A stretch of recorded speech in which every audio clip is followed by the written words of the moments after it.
Ok, nuevamente por aquí, hermanos. Hoy me tocó los tres tiempos, pero normalmente no es así, porque no quiero usar protagonismo, no es así, pero en casualidad me tocó hoy. Vamos a abrir nuestra Biblia, lo vamos a hacer muy rápidamente, hermanos. Yo sé que el tiempo se nos va. Perdón.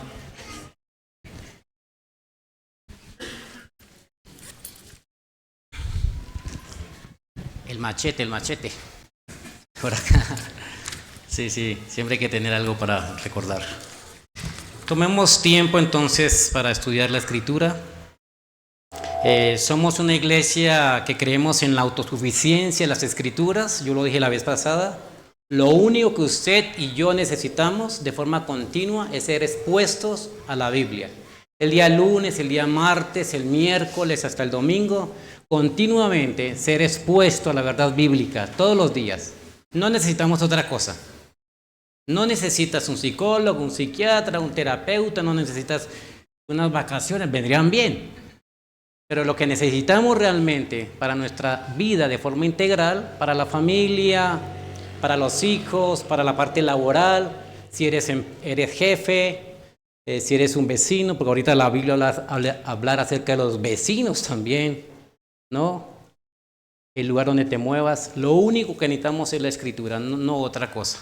Entonces por eso queremos tener siempre preeminencia sobre las Escrituras. Estamos leyendo y estudiando Salmos los domingos y empezamos con los salmos mesiánicos. La palabra mesiánicos es aquel salmo que describe de forma profética, de forma escatológica, proyectaba de forma futurista la aparición de Jesucristo, el Dios que decidió hacerse hombre, ¿no? Y hablamos acerca de la Trinidad y alguien dice no existe la palabra Trinidad. Es verdad, no existe la palabra Trinidad porque no son tres dioses. Ni siquiera son tres personas, nosotros decimos en función en la parte humana, Dios Padre, Dios Hijo y Dios pero no es así. No vamos a ver tres personas allá, no son tres sustancias diferentes, es un solo Dios, ¿no? Y entonces para tratar de explicarlo es muy complicado el ministerio de Dios, ¿no? Entonces podríamos hablar de tres manifestaciones, en el Padre, en el Hijo, en el Espíritu. Es complicado, hermanos, la verdad. Creemos en un solo Dios, ¿no? El Emmanuel, ¿quién es? Dios con nosotros.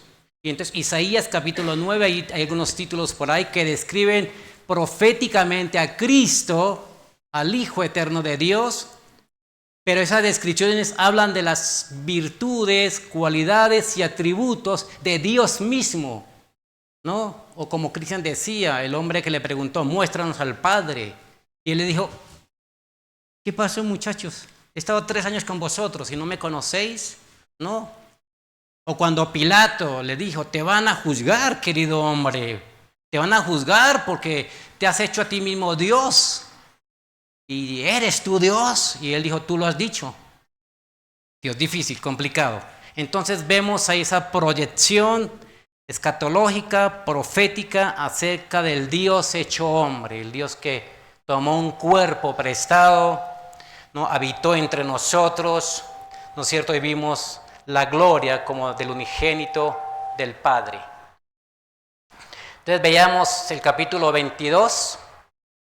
Y el capítulo 22 describe, escucha bien hermano, describe los sufrimientos de Cristo en la cruz. Y mencionábamos que aunque este salmo fue escrito por David y contaba una pequeñita parte de su experiencia personal, pero no tiene nada que ver con David. Todo se centra en los sufrimientos de Jesucristo. O sea que David estaba visualizando de forma futurista, ¿no? Escatológica, los sufrimientos de Cristo y entonces lo colocó, lo escribió, ¿no? Guiado por el Santo Espíritu de Dios. Dijimos que son 3 capítulos que son inseparables, no los podemos separar. No podemos contemplar el capítulo 22 sin contemplar el capítulo 23. Y entonces en el capítulo 22 describe al pastor poniendo, sacrificando su vida por las ovejas. Él colocó su vida por sus ovejas, dio su vida por las ovejas. En el capítulo 23 vemos a ese buen pastor, ¿no es cierto? Entonces hablamos de Jesucristo en la cruz pasado, a Jesucristo como el buen pastor. El Salmo 23 es un salmo universal, que puedes incluso salir afuera y quizás mucha gente lo va a saber de memoria mejor que yo. Salmo 23. Y muchas casas no creyentes tienen la Biblia abierta en el Salmo 23. Y algunas personas no creyentes tienen un cuadro grande con el Salmo 23. No, el Salmo 23 tiene que ver con el presente. Cristo pastoreando a sus ovejas. Cristo está pastor, el buen pastor.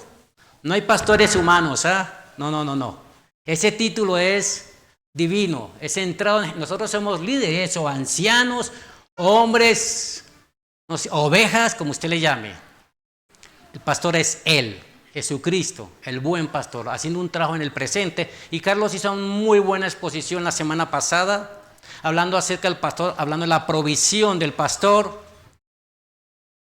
El buen pastor alimenta, hablando de la providencia del pastor, la presencia del pastor, hablando del perdón del pastor y hablando de la protección, ¿no?, del pastor a sus ovejas. Y hoy vamos a hablar del Salmo 24. Y ese Salmo 24 tiene que ver con el futuro del pastor. Capítulo 22, el pasado en la cruz, con victoria en la cruz. Jesucristo tuvo victoria sobre el pecado, sobre la muerte y sobre Satanás. Victoria. La cruz terminó con victoria. Pasado, presente, Jesucristo el buen pastor. Y futuro, ¿no es cierto? La entrada triunfal del Rey de Gloria. Esa es la razón por la cual esta mañana leí Mateo capítulo 21, versículos 5 en adelante. Y ahí dice en sus Biblias, como un subtítulo, la entrada triunfal. Ahí dice, pero realmente no es entrada triunfal, hermanos. Si usted ve el pasaje, no. Es la entrada de Jesucristo que iba rumbo a la cruz. Después de esa entrada, hizo algunas manifestaciones, dio algunas enseñanzas y fue atrapado y llevado a la cruz.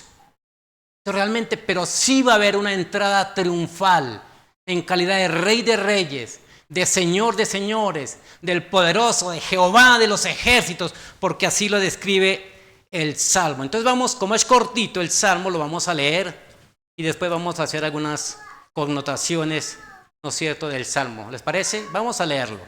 Dice lo siguiente, capítulo 24, ahí en tu Biblia, versículo 1, dice, de Jehová es la tierra y su plenitud.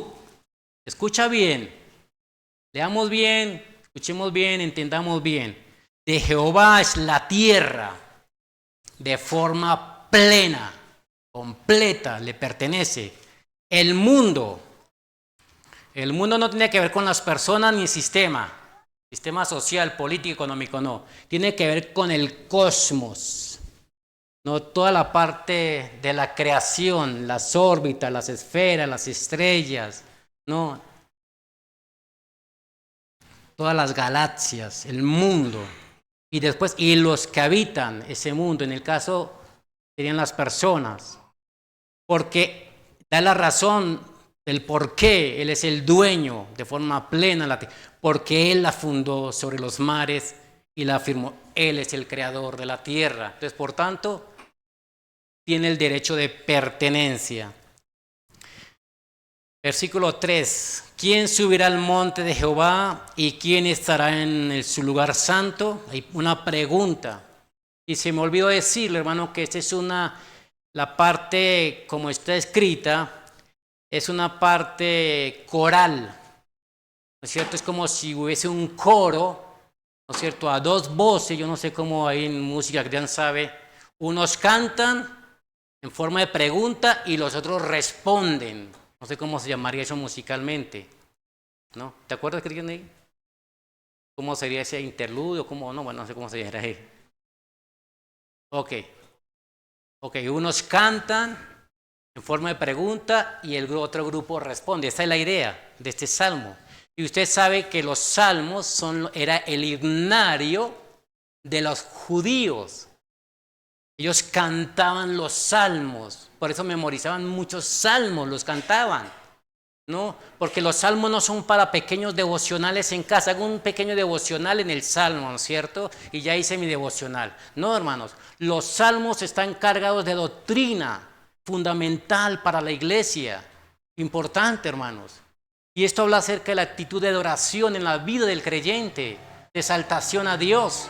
Los salmos son importantes, por 150 salmos, ¿no? Que podrían ser usados para la adoración y la exaltación. Y aquí en forma coral se está cantando. Y un grupo canta diciendo: ¿quién subirá al monte de Jehová y quién estará en su lugar santo? Y el grupo responde: el limpio de manos y de corazón puro.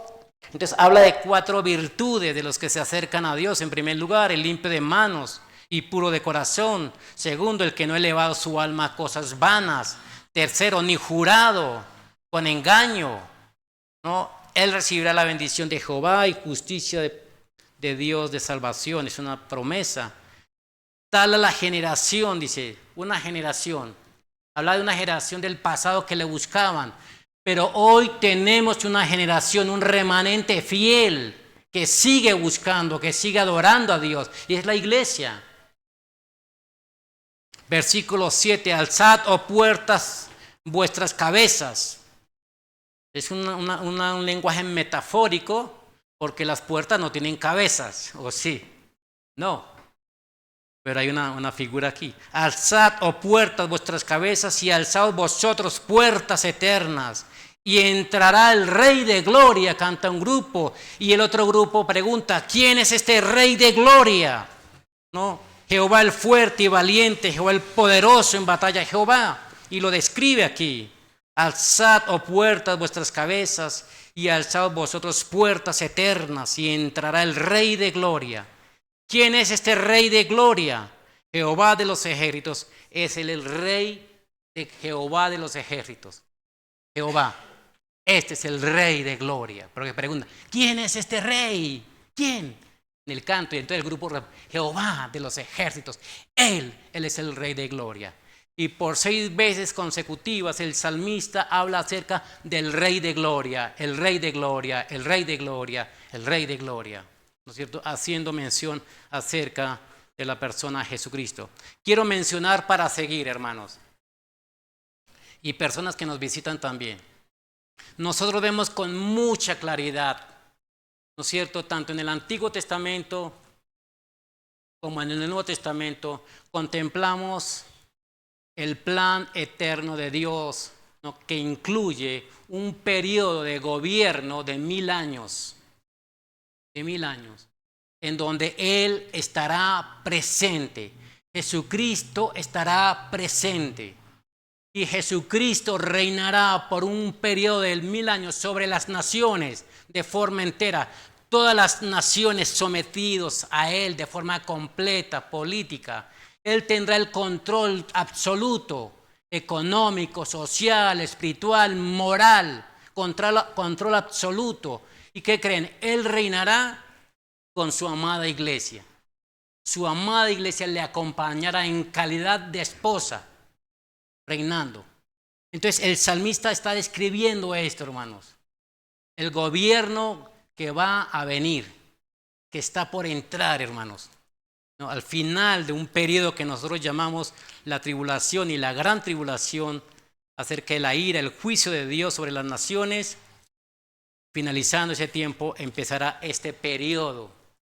Ya no va a entrar en calidad de siervo, como entró la primera vez, con un asno. No. No va a estar con una corona, por supuesto que no. No va a haber corona de espinas. No va a haber un asno. No va a haber una túnica sensible y humilde, no. Él entrará en calidad de Rey de reyes y Señor de señores. Él, el absoluto. Habrá otros reyes, sí, pero es el Rey de los reyes. Los reyes se inclinan delante de Él. Y el Señor y los otros amos se inclinarán delante de Él. ¿No es cierto? Voy a leer algo que me llamó la atención y no lo colocaba en mis notas, pero hay un paralelismo entre el Salmo 22, 23 y 24. El Salmo 22 habla de la cruz. 22, de la cruz de Cristo, se los comenté. El Salmo 23 habla del cayado. Ya Carlos nos explicó la semana pasada y colocó una figura acerca de lo que significa el cayado. Para traer a la ovejita, sin lastimar, sin hacerle daño. No, la trae así, el cayado.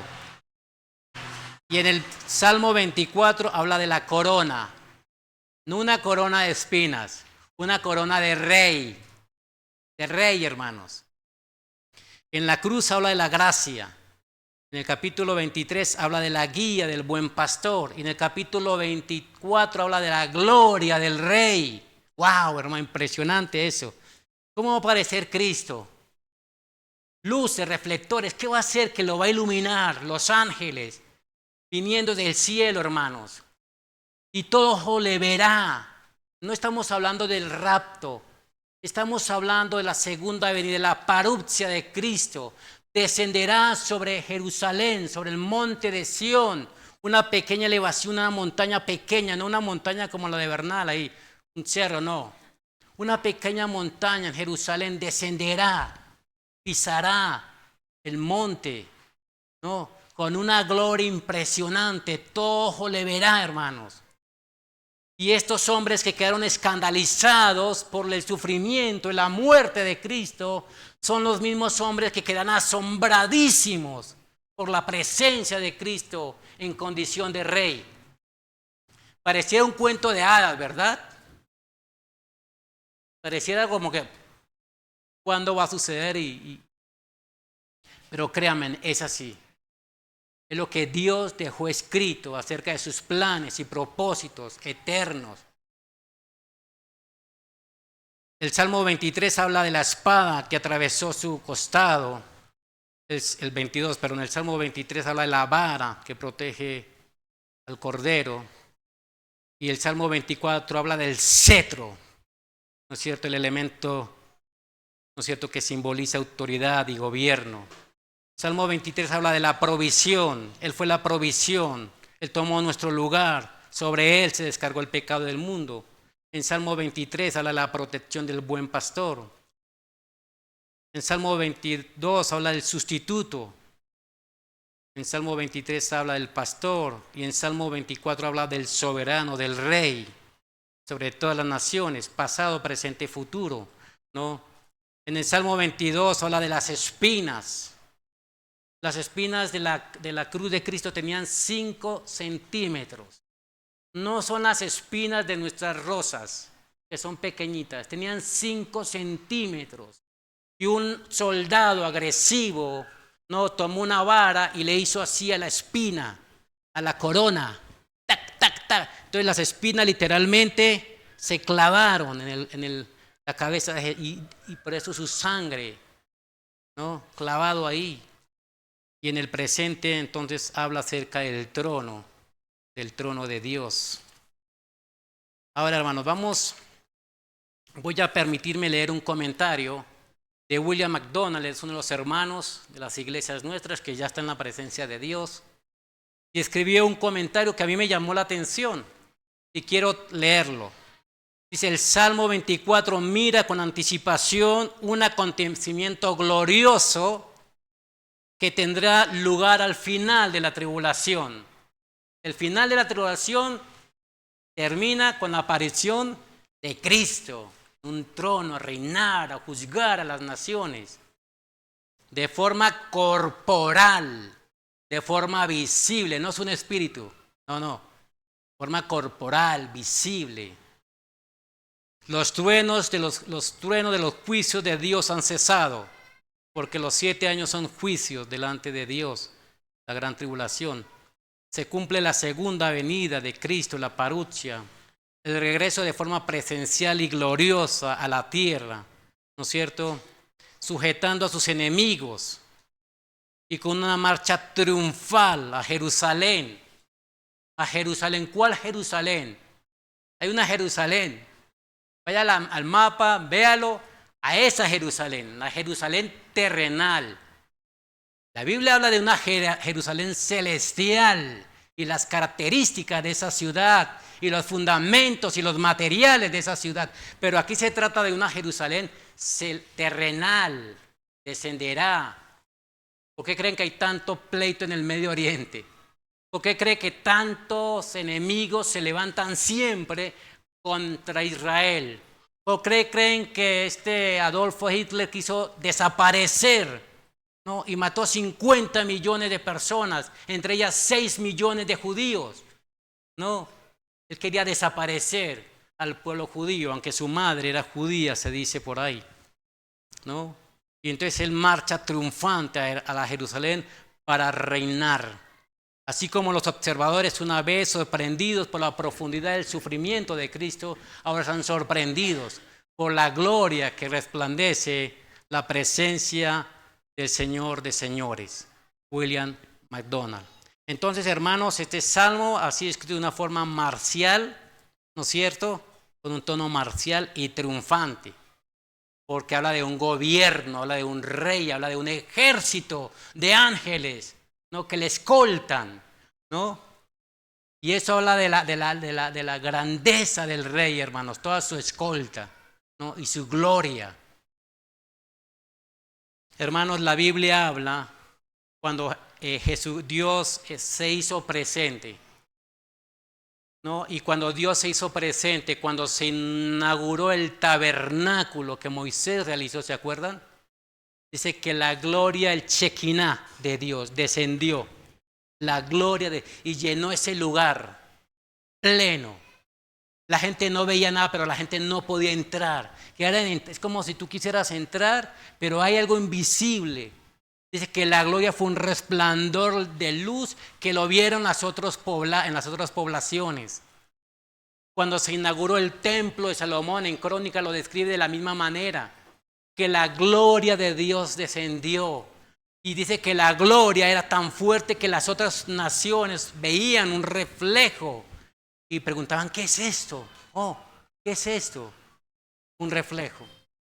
La Biblia dice que nosotros somos barro y que Dios habita entre nosotros, ¿no es cierto? Nosotros siendo barro, con la condición que en ese barro su gloria sea deslumbrante, ¿no? Esa es la razón. Entonces, hermanos, es posible que este salmo, dicen los historiadores, los investigadores, fue escrito cuando en 1 Samuel, capítulo 6, el arca, el pacto, que fue secuestrada, que fue detenida por los filisteos, perdón, me confundí, ¿no es cierto? Entonces David dice, tenemos que recuperar el arca. Porque, hermanos, escucha bien, el arca simbolizaba y representaba la presencia de Dios en medio de ellos. Ellos querían contar con la presencia de Dios, la bendición de Dios, la guía de Dios. Y David dice, tenemos que rescatar. Y entonces fueron a rescatar. Y lo hicieron de una forma ceremonial, con sacrificios, ¿no? Con cánticos de alabanza, y posiblemente ese canto se escribió acá. Y si usted lee el pasaje, hermanos, al final del capítulo 6, Dios en su palabra describe que ese día hubo imprudencia de unos hombres que se acercaron de forma incorrecta, no preparada a mirar qué había dentro del arca. Ahí, curiosidad. Oye, ¿qué es esto? ¿No? Miraron. Y dice el escrito que murieron 50,700 hombres ese día, ¿no? Se acercaron a Dios sin las condiciones apropiadas y murieron. Tú y yo nos podemos acercar, algunos de nosotros, quizás no todos, algunos. Tenemos la libertad de acercarnos a Dios, a la presencia de Dios, sin el temor de morir. Porque hemos sido santificados, justificados, redimidos, perdonados a través de Jesucristo. Si tienes a Jesucristo en tu corazón, si Él está reinando en tu corazón, tienes la libertad de acercarte. Antes el pueblo de Dios se acercaba a través del sacerdocio. Iban a los sacerdotes con todas sus cargas, sus pecados, y el sacerdote entraba al lugar santísimo, a la presencia de Dios, con toda una parte de ceremonias, sacrificios, ¿no? Algo muy sagrado. Pero algunos sacerdotes que no estaban preparados entraban a ese lugar y ¿qué creen? Morían allí. Entonces cada sacerdote entraba con una soga y unas campanitas. Después de cierto tiempo, donde el sacerdote ya terminaba su sacrificio y todo, ofrendas al Señor, entonces el sacerdote salía. Pero si pasaba más tiempo, entonces las personas empezaban a jalar. Y si el hombre estaba presentando, las campanitas sonaban. Espérate, no me jalen todavía, aquí estoy. Las campanitas en algunos dejaban de sonar. Y entonces sacaban a la persona, al sacerdote, ¿qué creen? Muerto. Muerto, hermanos. Increíble esto. Entonces, hermanos, rápidamente, la subdivisión, ya hemos aprendido mucho con los varones, buscar el tema general, las subdivisiones del pasaje, el respetar el contexto, respetar la idea del autor, centrarnos en el significado de lo que el autor quiere que aprendamos. Y aquí los versículos 1 y 2 hablan acerca del dominio de Dios sobre el mundo por medio de su providencia, ¿no? Aquí encontramos adoración al Creador mediante la contemplación. La próxima semana, mi hermano Fran va a hablar del capítulo 19. Los cielos cuentan la gloria de Dios. El firmamento anuncia la obra de sus manos. Un día emite palabra, otro día. Los cielos, la creación cuentan de la existencia del Creador. Entonces aquí, hermanos, mediante su contemplación, del versículo 3 a 6, las cualidades que se requieren, escucha bien, se requieren de los verdaderos adoradores que le buscan en espíritu y en verdad. Versículo 3 al 6, aquí vemos la adoración del Salvador mediante una vida de consagración, de santidad, porque Él dice en la Escritura, lo vamos a leer, que Él habita, escucha hermanos, que Él habita, Dios, que Él habita en un lugar santo. Él es santo y el lugar en el cual habita es santo. Y los que se acercan a Él deben ser hombres y mujeres santos. Santos. Increíble esto, ¿no? Y concluye del versículo 7 al 10, ¿no es cierto? Con un salmo. El salmo concluye con un himno hablando del Rey de Gloria, ¿no? Aquí contemplando la adoración del Rey de Reyes, hermanos. Veamos ahí muy rápidamente algunas cosas importantes de este salmo. Versículo 1 y 2. No cierren su Biblia, no he terminado. Ya están cerrando las Biblias y ya terminamos. No, unos minutos más. Todos están invitados a comer. No se preocupen, vamos a colocarlas. Todos están invitados, hermano. Todos. No queremos que ninguno se vaya. Queremos compartir, disfrutar, una buena plática, un buen café. Queremos darle, por ahí están atrás, unos regalitos para los niños. Queremos pasar un buen tiempo, ¿cierto? En gratitud al Señor. Entonces no se preocupe por los alimentos. Aquí ya están preparados, ya están hechos. A veces corremos para hacer la comida. No te preocupes, en esta ocasión dejemos ese tipo de preocupaciones. Entonces, la primera parte, el dominio de Dios sobre el mundo por medio de su providencia, adoración al Creador. Aquí hay una declaración del título de propiedad, ¿no es cierto? Dice 1 Corintios 10, 26, dice, porque de Él, Señor, es la tierra y su plenitud, ¿no? Aquí hay una declaración de propiedad. De Jehová es la tierra y su plenitud, el mundo. Ya dije que el mundo tiene que ver con todo un sistema interplanetario de galaxias, estrellas, no todo un cosmos creado por Dios. No existe solamente nuestra galaxia, no, existen infinidad. No sé si ustedes vieron esos videos increíbles, que cómo los han hecho no lo sé. pero unos videos increíbles, increíbles, acerca de las galaxias, hermano, de planetas. Nuestro planeta es el más pequeño de, ¿no? Un montón de planetas, ¿no? Y nosotros somos como la cabeza de un alfiler, dijo alguien, en función a todas las galaxias de miles y miles de estrellas, ¿no?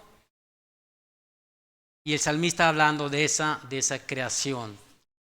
Habla del mundo, de toda la creación, y habla de los habitantes, de los pobladores que somos nosotros. ¿Qué significa? Ten en cuenta esto, hermanos. Dice que Él es el dueño, ¿no? Él tiene un título de propiedad de forma plena. Entonces, veámoslo de esta manera. Respira. ¿Podemos respirar? Respiramos. Pues el aire que respiraste en un momento y yo respiré tiene un propietario. Y Dios es el propietario del aire. La vida que tienes le pertenece a Dios. Yo tengo hijos, le pertenecen a Dios. Yo tengo amados nietos y los amo con toda mi alma. ¿Y qué creen? Los nietos no son de mi hijo, de los hijos de mis hijos, sino ni míos, son de Dios. El tiempo que disfrutamos es de Dios. Tu linda casa, tu hermosa casa, le pertenece a Dios. Tu esposa le pertenece a Dios. Tu trabajo le pertenece a Dios. Los alimentos que tú preparas, que vas y compras en el mercado, ¿no es cierto? ¿Qué creen? Le pertenecen de forma plena a Dios. Dice que Él es el propietario de forma plena, porque Él es el creador. Alguien decía lo siguiente: siembra una semilla X, la tierra, y deja que Dios haga el resto.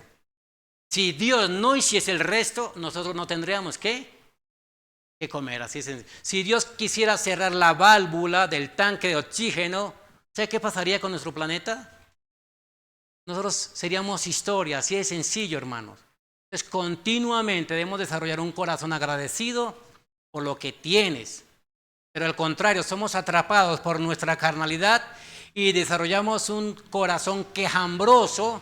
¿Qué creen? Por las cosas que no tenemos. Yo me quejo porque quisiera tener un Mercedes para ir a visitar a los hermanos, pero no tengo Mercedes. Señor, ¿por qué, Señor? Si te explico, agradecer por lo que tienes, no quejarte por lo que no tienes, ¿no? El salmista con una declaración afirma que Él es el dueño absoluto, pleno de la creación, ¿no es cierto? Porque Él es el creador. Veamos rápidamente en Proverbios, un poquito adelante, ahí donde estás ubicado, en Proverbios capítulo 8.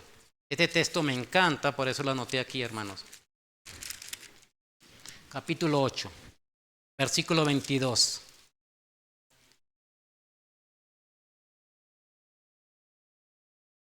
El texto, hermanos, en su contexto habla acerca de la sabiduría. Pero me llamó la atención porque es la sabiduría de Dios en medio de la creación. Y mire conmigo el versículo ahí, hermanos, 22. Jehová me poseía. ¿Pero qué poseía? Si el tema es la sabiduría, entonces Jehová me poseía. Jehová tenía sabiduría. Pero dice, posee en el principio, ya de antiguo, antes de sus obras. Lo que quiero resaltar es las obras de Dios. Segundo, eternamente. Hablamos entonces de la eternidad, porque la sabiduría está hablando, yo estaba ahí de forma eterna. Está hablando de la eternidad de Él también. Eternamente tuve el principado del principio, antes de la tierra, antes de los abismos. Entonces estoy hablando no de la sabiduría, sino de lo que hizo Dios. Dice, de los abismos. ¿Quién hizo los abismos? Dios. ¿Quién hizo la tierra? Dios. Antes que fuesen las fuentes de las muchas aguas. ¿Quién hizo las fuentes de los ríos, las cascadas, los mares? Dios. Antes que los montes fueron formados, ¿quién hizo los montes? Dios. Antes de los collados, versículo 27, aún no había hecho la tierra, Dios, subrayé eso, ni el principio del polvo. ¿Tienes polvo en tu casa? ¿Sabes por qué tienes polvo en tu casa? el culpable es Dios. Porque Dios hizo el polvo. ¿Sí? Cuando mujeres, hermanas, cuando estén limpiando el polvo, ay, Dios, si no fueras hecho el polvo. Ahí está. Esas micropartículas que se van filtrando por las ventanas y las puertas, no, fueron hechas por Dios. Échale la culpa a Dios y tienes que trabajar limpiando el polvo, hermano. Ahí está. Después dice, cuando se trazaba el círculo sobre la faz de los abismos, y dijimos que Cristóbal Colón descubrió que la tierra era redonda, que él avanzaba y él pensaba que iba a encontrar a la India porque él pensaba que la tierra era plana. Pero si él fuese leído la Biblia antes, fuese descubierto que la tierra era redonda. Eso no es descubrimiento de Cristóbal Colón, es una afirmación de parte de Dios. Cuando afirmaba los cielos arriba, cuando afirmaba sobre las fuentes del abismo. Y ustedes sigan leyendo ese salmo, no quiero leer más del salmo, no, porque habla acerca de Dios como el creador supremo y de forma plena, ¿no? Y el autor increíblemente lo trae a nuestra memoria para exaltar al Rey de Reyes. Esa es la idea, está hablando de todo esto para proyectar el regreso del Rey de Reyes, ¿no? Si ustedes quieren leer, anoten, por favor, anótenlo, por favor. Job, capítulo 38, no lo voy a leer por el tiempo, versículo 3, 4, 5, donde Dios le hace un reclamo a Job. ¿Dónde estabas tú cuando yo creaba la tierra? ¿Y dónde estabas tú cuando yo creaba los abismos? ¿Y dónde estabas tú cuando yo hacía los mares? ¿Y dónde estabas tú cuando yo, no? Hablando acerca de que Él es el creador, ¿no? Él es el dueño entonces de forma plena porque Él fundó todas las cosas. Sobre los mares no, y la afianzó sobre los ríos. Yo no entiendo esa figura, ¿no? Pero Él afirmó todo sobre los mares y sobre los ríos. El Salmo 119, 90 y 91 aclara un poco más. No lo voy a leer. Ahora la segunda parte, veamos cualidades. Ahora sí, las cualidades que Dios está demandando de los que se acercan buscando una verdadera adoración a Dios. Y no se puede, escucha bien, los verdaderos adoradores no se pueden acercar a Dios sin antes reconocerle como Salvador. No pueden. No pueden. Hay un grupo de hombres y mujeres que van a estar adorando, pero no en la presencia de Dios. Abajo, porque la Biblia dice que toda lengua y toda rodilla se inclinará y confesará que Cristo, de los que están en los cielos, en la tierra y abajo de la tierra. Yo prefiero ser de los adoradores que estamos en la presencia de Dios. Yo no sé tú. Tú vas a adorar a Dios, déjame decirte.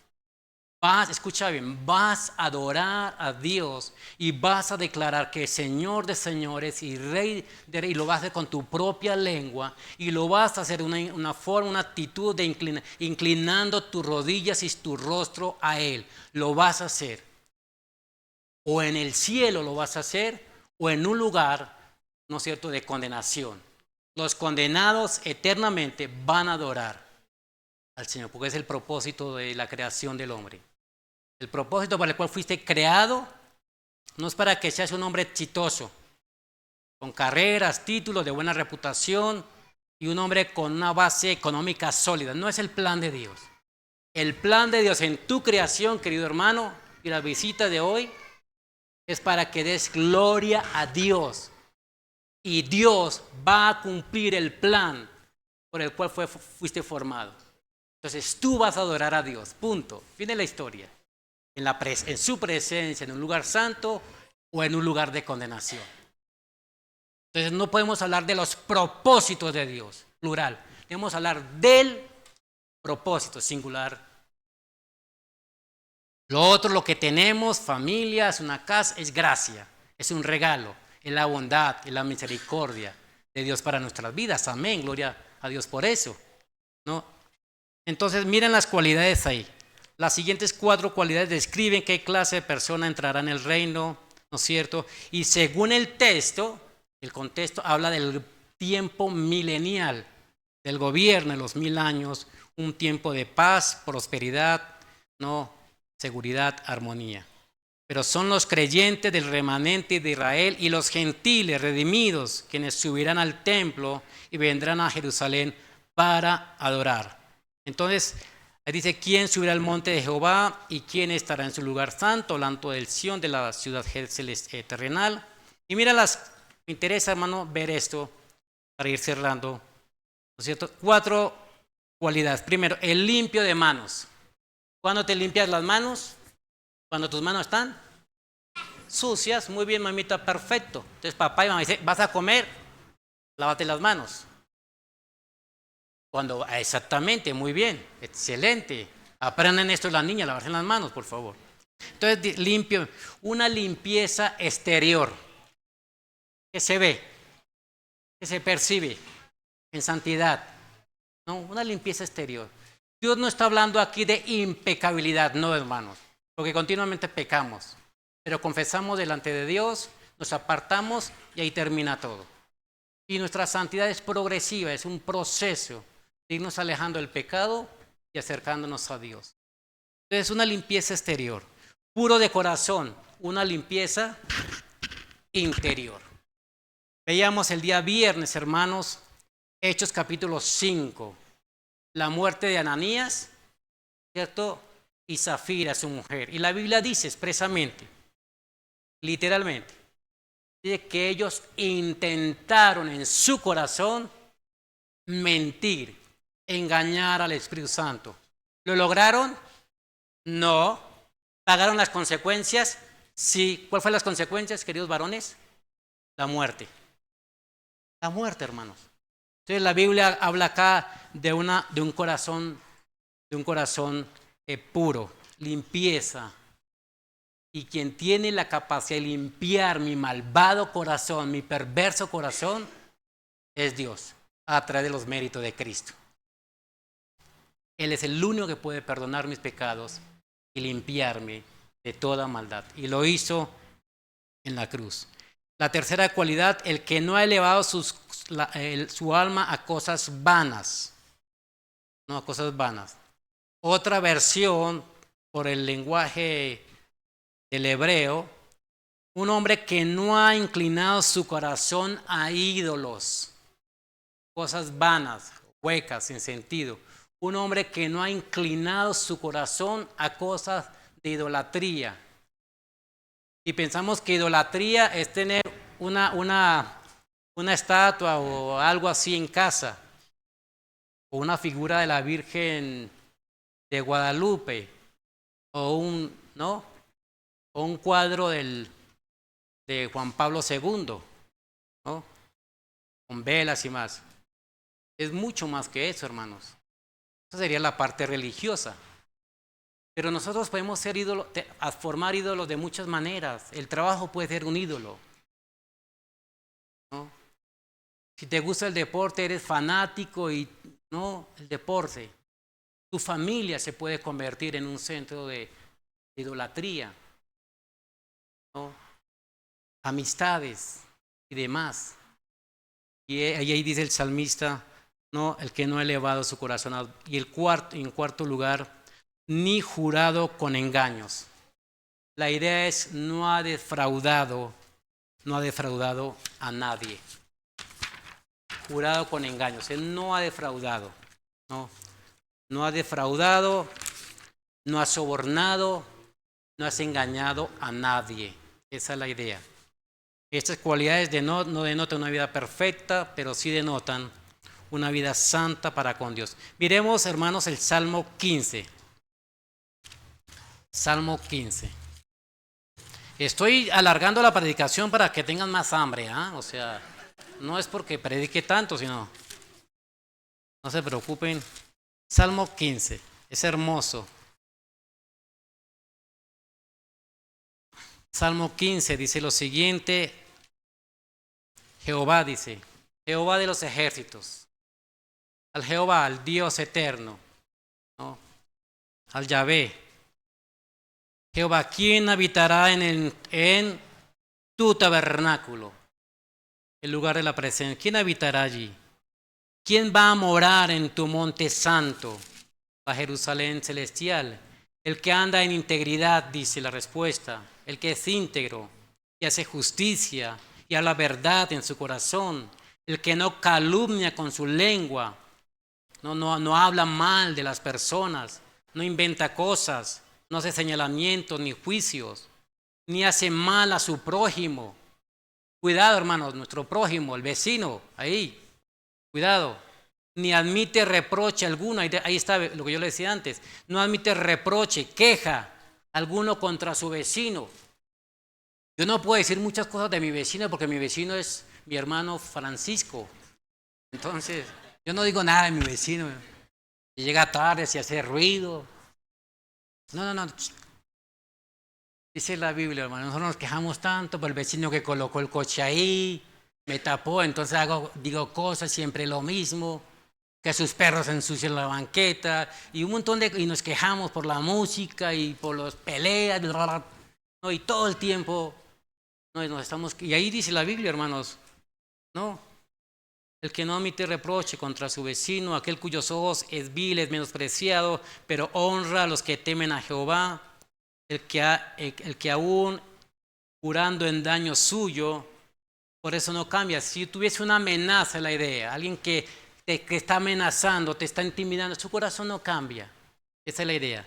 Quien su dinero no dio a usura, ¿no? Hablamos ahí de los amos, ¿no es cierto?, que son un poco mezquinos, o ahí trabajan con el dinero y demás.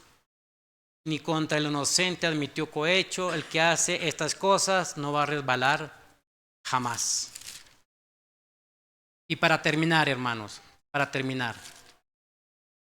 versículo 7 al 10, 3 versículos y terminamos. Yo les comentaba, hermanos, que es necesario que nosotros hagamos algo de historia. Y yo leí un poco la historia de Dios. Cuando Jesucristo entró a la Jerusalén, a la terrenal, ¿no es cierto?, unos días antes de morir, y todo el mundo le alababa y le engrandecía, pero finalmente Él entró para morir en la cruz. Pero aquí, hermanos, a partir del capítulo 7, alzad, oh puertas, vuestras cabezas. Resulta, hermanos, que alguien dijo que habían unos ¿cómo llama Santiago? Estas cosas que la puerta tiene tres pilares, digamos, un pilar, no, dos, y el otro, ¿qué sería? Un lintel. La nueva traducción lo traduce cabezas como lintel. Dice que eran unas columnas que formaban puertas de 18 metros de alto por 9 metros de ancho. El lintel.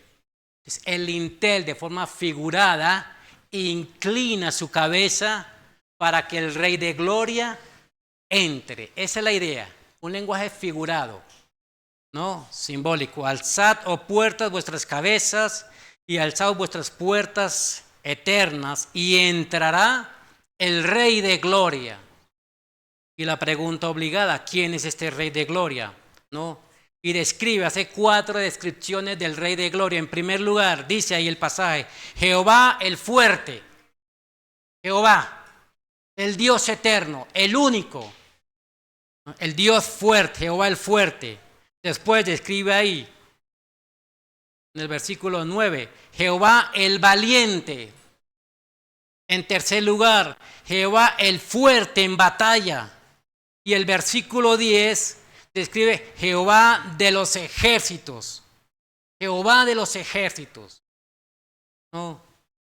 Ahí tratando David de figurar que él aparece con un gran escuadrón militar, ¿no? Alguien que le va siguiendo. Jehová el fuerte, Jehová el valiente, Jehová el fuerte en batalla, Jehová de los ejércitos.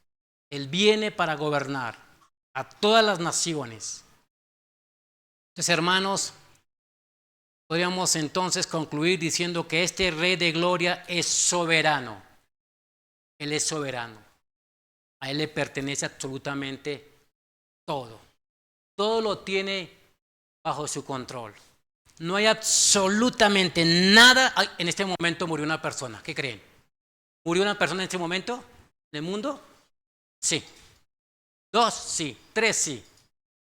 ¿Una mujer no logró tener su bebé y su bebé murió en ese momento? Sí. ¿Qué creen? Dios es soberano sobre estas cosas. Dios tiene el control de forma absoluta. Claro, hermanos. No hay descuidos, no hay improvisaciones. No hay algo que no esté planeado por Dios y que fue una casualidad. Yo le he dicho siempre que no hay un plan B en los propósitos de Dios. Es un plan A. Plan A. El plan B aplica cuando el plan A no funciona, ¿verdad? Cuando el plan A fracasó, entonces aplicamos. Eso no ocurre con Dios. Entonces Dios es soberano, está bajo el control absolutamente de todo. Él es el Rey de Gloria, por eso la Biblia lo llama santo. Y habita en un lugar santo. Y los que se acercan a Él deberán ser santos. Y lo podemos hacer a través de la sangre de Cristo. Él es el Rey de Gloria, es supremo. Él tiene el poder sobre todas las cosas. Tiene control, tiene dominio, tiene autoridad. Pero también, entonces, podemos decir que Él también es el Salvador. El soberano, es el santo, es el supremo, pero es el Salvador. Quiero decirte para terminar, mis queridos hermanos que nos visitan en esta mañana, tú puedes tener en este momento a Cristo como tu Salvador personal. Al considerar que Jesucristo fue a la cruz, murió por ti, limpió, ya lo hizo, no va a morir hoy, no va a morir mañana, ya murió y murió por ti. Desde antes de la eternidad que nosotros conocemos, del comienzo de los tiempos de Génesis, Dios ya había planeado, ¿no es cierto? Ya había un consejo eterno ahí de que Cristo muriera por ti, para limpiar tus pecados, con nombre propio. Tu nombre estaba en la cruz escrito, ya murió por ti. Pagó por tus pecados, te limpia, te limpia. Entonces Cristo fue a la cruz, murió, fue sepultado y al tercer día resucitó. Tenemos una tumba, una cruz vacía, también tenemos una tumba vacía. Entonces tú puedes en este momento creer en Jesucristo y por los méritos de Jesucristo ir al cielo. Tus pecados perdonados y tienes libertad de acercarte a Dios. Y puedes adorar a Dios. Lo puedes tener en este momento como tu Salvador. O, escucha bien, o después de que mueras, ¿cuándo? No lo sé. A los 70, 80, 90 años, no lo sé. Pero cuando después de que mueras, si no tuviste a Jesucristo como Salvador, lo vas a tener como juez. Y Él se levantará, en un trono y te señalará y te condenará. Y te mandará a un lugar de condenación. Pero te vas a encontrar con Jesucristo. Mi consejo y el consejo de Dios es que te encuentres ahora con Cristo como tu Salvador, para que no sea después tu juez. Vamos a orar, terminamos y viene Cristian. Querido Señor, gracias por este salmo que describe al Rey de Gloria. Señor,